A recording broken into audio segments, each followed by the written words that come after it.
మెదక్ జిల్లాలో ఇంటర్మీడియట్ పరీక్షలు బుధవారం ఉదయం 9 గంటలకు ప్రశాంతంగా ప్రారంభమయ్యాయి. జిల్లా వ్యాప్తంగా 30 పరీక్షా కేంద్రాల్లో 6066 మంది మొదటి సంవత్సరం పరీక్షలు విద్యార్థులు రాస్తున్నారు.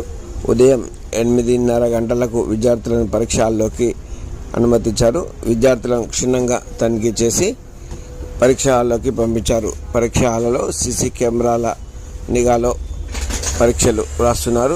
ఈ సీసీ కెమెరాల నిఘాలో ఇంటర్మీడియట్ బోర్డు అధికారులు డైరెక్టర్గా వీక్షిస్తున్నారు.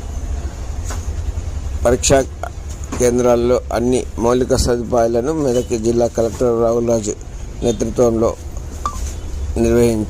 ఏర్పాటు చేశారు. పరీక్షలలో ఎలాంటి కాపీ జరగకుండా సిట్టింగ్ స్క్వాడ్ నియమించారు. విజిలెన్స్ ఫోర్స్ను నియమించారు.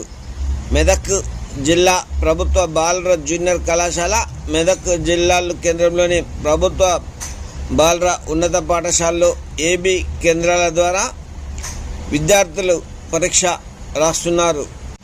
ఎంతమంది విద్యార్థులు గైరయ్యారో 1 గంట తర్వాత తెలియజేస్తామని ఆర్ఐఓ మాధవి తెలిపారు.